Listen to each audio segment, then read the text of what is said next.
Questions are surfacing over witness Gina Acosta's meeting with a defense lawyer before she testified in the impeachment trial. But the defense panel says it was unaware of the said meeting and has been careful in dealing with upcoming witnesses. Kumuha tayo ng detalye mula kay Dexter Ganibe. Live din mula sa Senado. Dexter, go ahead. May aminado ang tagapagsalita ng defense team na si Attorney Michael Poa na hindi niya alam ang pagkikita o yung nangyaring meeting sa pagitan ni na dating OVP Special Disbursing Officer Gina Acosta at Defense Counsel na si Attorney Lyndon Miguel Baquel.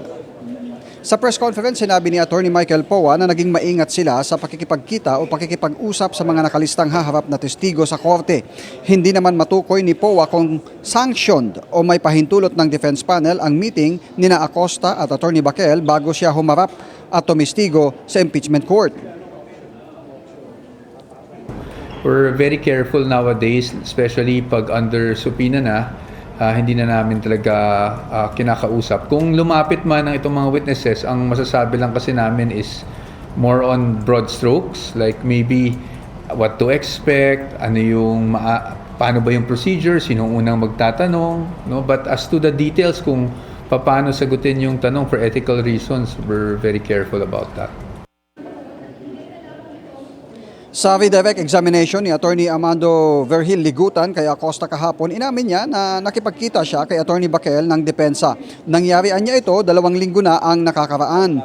Pero para sa impeachment court, bahagi lang ng estratehiya ng mga abogado na makipagpulong sa mga testigo. At dahil hostile witness siya, asahan na ang kabilang kampo ang makikipagpulong sa kanya bago siya humarap sa korte.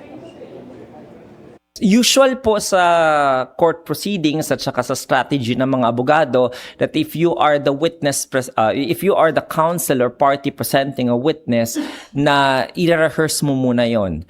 Magkakaroon kayo ng mock na direct or mock na cross-examination. So, parte yun ng isang strategiya. Now, whether this witness was rehearsed or not, I'm not making any conclusion as to that matter.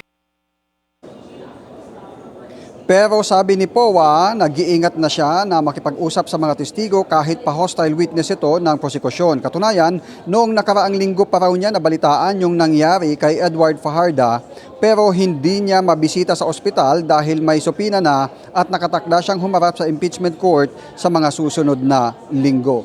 May sa ngayon ay isa ring hostile witness nga itong iniharap ng prosekusyon na kanilang testigo sa katauhan ni Asek Alimuel Ortonio na nakasalang ngayon sa direct examination ng prosecution. May.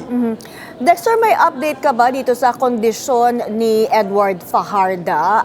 Di ba na hospital nga siya, naka-confine siya. Maaari kayang maiharap pa rin siya ng prosecution bilang testigo?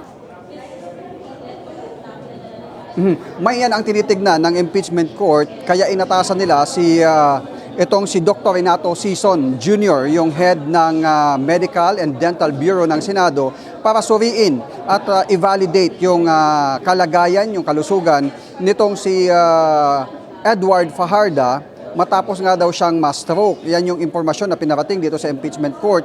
At batay dun sa mga desisyon na sinasabi ng impeachment court, maaring kung siya ay papayagan at pwede nang humarap, ay maari siyang isunod dito kay Ortonio na maaaring mangyari sa susunod na linggo. May. Dexter, may ano kaya yung reaksyon ng defense dito sa puna nung ilang senator judges sa testigo na si Gina Acosta? Yung iba sinabi na templated daw ang kanyang mga sagot kahapon at yung mga iba nahirapan talagang makakuha ng concrete or definite answers from her.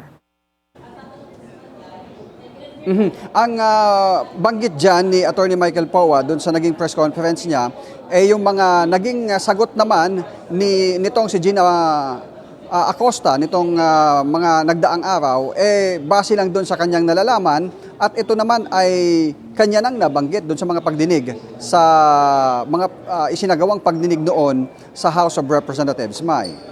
Maraming salamat, Dexter Ganibe, live mula sa Senado.